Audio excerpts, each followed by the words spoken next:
Thank you a lot. Now, we're inviting His Excellency Professor Eyasu Elias, who's going to make a keynote address and opening speech from Ministry of Agriculture. He's State Minister for the Division of Natural Resource Management in the Ministry of Agriculture. Actually, Professor Eyasu is a renowned scientist, by the way. You have to acknowledge, and just go to Google Scholar and just read, enjoy his papers, scientific papers. Thank you very much.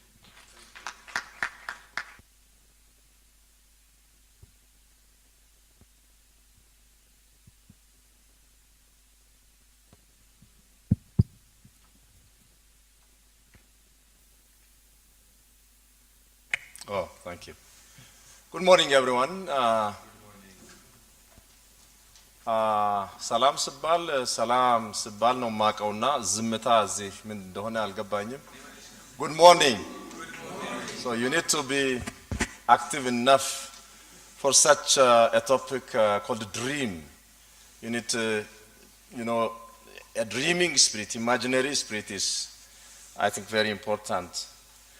So thank you, and distinguished guests, participants of this workshop, invited from the federal and regional and local Warada level government offices, representatives from the international organizations and development partners, educational institutions, notably from Jigjiga University and Samara universities and others. And I can see a lot of old friends from the NGO sector. And more importantly, participants attending virtually on live stream media, including the keynote speaker, my predecessor from Rome, Dr. Kaba Urgesa, State Minister, the previous State Minister of Agriculture. Ladies and gentlemen, it's a great pleasure for me to welcome you all to this Dream 2 conference. And I'm immensely grateful to all of you for taking time off from your busy schedules to attend this highly valuable and important conference relevant for policy as well as for field implementation. Please allow me to begin my keynote speech by expressing my heartfelt gratitude towards the German government for all the development support to the Ethiopian government, even at difficult times such as this, when we are facing conflict, drought, climate change, locust invasion, and the list goes on. And at such times, a friend in need is a friend indeed. And I see the Germans coming forward, while some other partners are backing off. The Germans are shown to be very much reliable in coming forward, helping the Ethiopian government in all aspects of development, especially in the PSNP, in the food insecurity areas, in the lowlands, and so on. So on the part of the Ministry of Agriculture and Natural Resource sector, I would like to thank the German cooperation for all the development support that has been rendered to the Ethiopian people and government.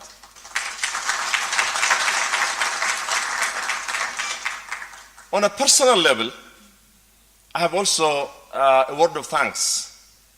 I'm deeply grateful to the Germans as well for sponsoring me to do my PhD studies some years back, some 25 years back in England, not in Germany.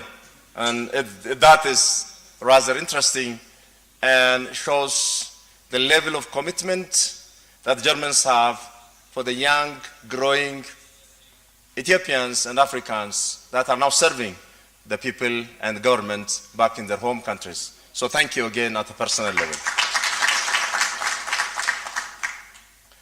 Among the German development partners, GIZ is a prominent one. A classic role of the GIZ has been building the capacity of the government structures through parallel funding and delivering workable concepts and methodologies and backstopping the implementers at the ground level, and that's appreciable. And that's uniquely the role of GIZ, for which the Ministry of Culture in general and the sector I am leading is particularly grateful to the GIZ. If you are clapping, clap properly. If you are if you don't want to clap, don't clap. So that's the housekeeping rule. I would also like to take this opportunity to express our sincere appreciation to Dr. Elizabeth van der Akker, sorry for the wrong spelling, for the sincere commitment and devotion that she developed for the work in the lowlands, in the Ethiopian lowlands, and the love that she has expressed for the development work in the Ethiopian lowlands over the past years. She becomes emotional when it comes to Ethiopia and the lowlands. Yesterday I've had lunch with her. It's a great opportunity. She was talking now and then about the gullies and the erosion and siltation around Jijiga, and that touched me, and I've decided to go visit and take some actions. So thank you, Dr. Elizabeth. We are so committed. I think this takes me to thank also the people and government of Afar who really showed the Ethiopian zeal and the Ethiopian bravery to fight against the aggressor who was indiscriminately killing and people killing and destroying institutions, including Akacha institutions. So they fought back and protected our sovereignty in the northeastern part of the Ethiopian escarpment. So please give them a big applause.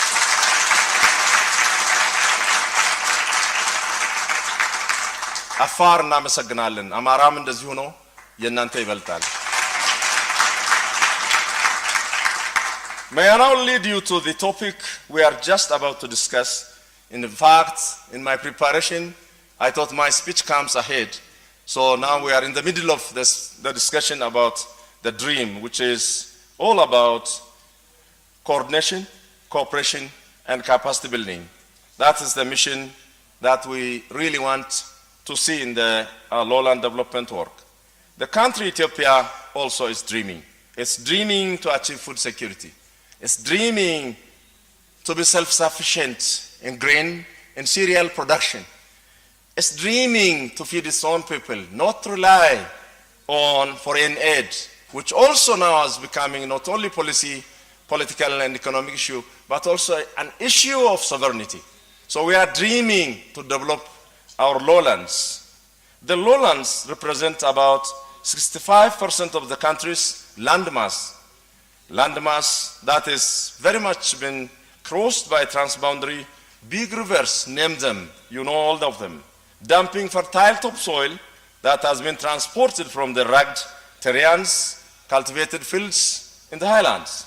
The highlands account for only 35% of the landmass, but supports 80% of the human and 75% of livestock population, and that obviously leads to what we call land degradation because of congestion, land conversion, whatnot, that leads to deforestation, soil erosion, acidification, and the list continues.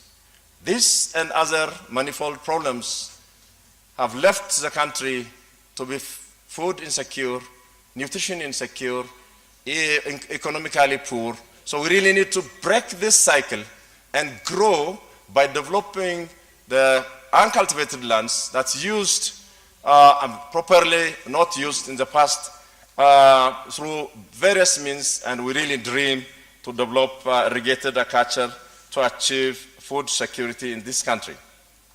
Given the large tracts of irrigable areas, and estimates show 13 million or more, that are furnished with fresh water that are flowing from the rivers, fertile dry soils, and warm climates. That warm climates are very good for you, the scientists, you know, the C4 plants They grow and mature quickly. And this offers immense opportunities for food production, job creation, and income generation. However, these opportunities can be tapped only if we implement holistic natural resource management, and more specifically, soil water conservation, soil fertility management, and irrigation water management. Unless you really properly manage the water, the irrigation water, you, in few years, build up the soil salinity, and the land becomes useless. And therefore, crucially important to have proper natural resource management, land management, and whatnot. Nothing is more obvious than that irrigated agriculture is the way forward in this country. In the drive to achieve food security, the government of Ethiopia has, in recent years, as you know, has implemented irrigated wheat production in the lowlands, actually in parts of highlands as well. This year alone, we have developed 400,000 hectares of irrigated land planted to wheat, and we're expecting to harvest nearly 20 million quintals of grain. That is little lower than the amount we are importing annually by spending about 700 million USD. So by expanding this practice along with cluster farming and mechanization for the full extension, package utilization, and uptake by their farmers during the rainy season, Ethiopia aspires to stop importing wheat and rather to feed its own people through local and domestic production. To be sure, this will have a bigger part in the Ethiopian economy by saving billions of dollars annual expenditure on agriculture imports. So our aim is import substitution as well as income creation through domestic production.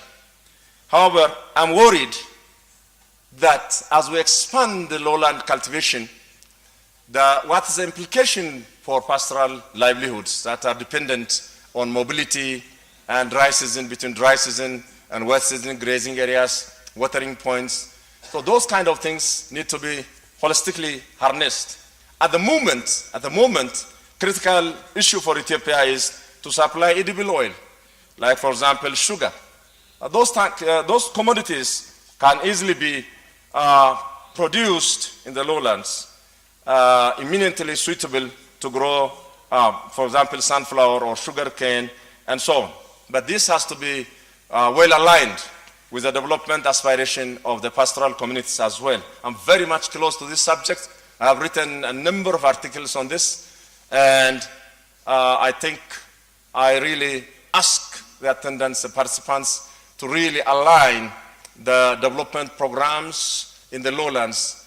Also need to address the development, the livelihood aspiration of the pastorals, be it settlement, be it livelihood diversification, and so forth. They have been hit by recurrent droughts. Right now, as I speak, the Somali region is experiencing huge scale of droughts. In the Omo Valley, we are experiencing the same. So livelihood transformation in this pastoral community is also equally important. So to achieve the potential of the lowlands, our forces should be joined in our coordination in a coordinated manner. And this brings me to the topic of the conference, which is coordination, cooperation, and capacity building. And thank you, Laura. She introduced the 3C approach. As example, the GIZ alone implements a plethora of projects, including, for example, GIZ SDR, which is supporting drought resilience. ASRP, which is Afar Soil Rehabilitation Project. IFTR, improved food security through transitional aid for resilience. CDSDR, and the list continues. CDSDR is capacity development to strengthen drought resilience in the lowlands of Ethiopia, and so on. But the question, however, is how do we coordinate among all these projects? Is GIZ operating as one German program, or are we operating in silos? Experience exchange, lesson sharing among programs and partners is crucially important. As policy, we really need to document experiences and practices that are workable experiences need to be documented, to be mainstreamed at a policy level. How to cooperate in such a way that the huge amounts of funding made available by the government of Ethiopia and international development partners will be used in the best and most efficient way that benefits lives, livelihoods, as well as landscapes. What capacities are necessary so that everyone can collectively lift the treasures and the benefits of the economy? We expect this conference to try and answer some of these questions, I hope. I was very pleased to hear that Dream 1 conference, like mentioned by Dr. Kaba in his address, it was held in Samara, Afar in 2019 and hosted more than 200 participants all over the places and institutions and brought different stakeholders together for a common purpose of taking stock of experiences and also sharing lessons in lowland development. A main outcome of the Dream 1 conference was, I was told, a joint declaration signed by the government, organizations, development partners, NGOs, etc., that was endorsed by all participants in the conference. The declaration included a quote, and I quote, commitment to communicate, network, and bring on board all stakeholders acting in the lowlands, end of quote. Following this commitment, 10 very intensive pre-conference events, again highlighted by Dr. Elizabeth as well as Dr. Kaba, were organized since Dream 1. These pre-conferences discussed many relevant topics, including best mechanisms for coordination, the capacitation of local governments, especially Warada level and Kabale level, extension workers, the development of integrated capacity building systems, among others. I have noticed that this has brought us all closer together and that cooperation has become possible. Yet, we are only at the starting point of a promising trajectory. It is now a high time for two deliverables. Deliverable one is we look critically at the next steps in coordination and cooperation. What is required to do this in a better way for more productive results? What are the mechanisms and priorities to achieve this goal? Deliverable two is we expect to get a number of tangible initiatives on the way, allowing to solve some urgent problems by better cooperating or creating better mechanisms to capacity development of communities, administrations, and private sector. I urge you also again to focus on some of these outputs in this conference. We are grateful for the opportunity to focus during the coming 4 days on these three words: cooperation, coordination, capacity building. Again, we can take them as 3 C's in close cooperation with long-term partner, the GIZ. I encourage you to actively participate and to develop the best proposals and honest commitments in the benefits of the pastoral and agro-pastoral communities in the Ethiopian lowlands, mainly in the Afar, Somali region, and Oromia, and the Omo Valley, southern nationalities and peoples region. Wishing you successful deliberations, I now declare that the Dream 2 conference is officially open, and thank you. Thank you, thank you, thank you. Thank you, His Excellency, for really touching the bottom of pastoral issues and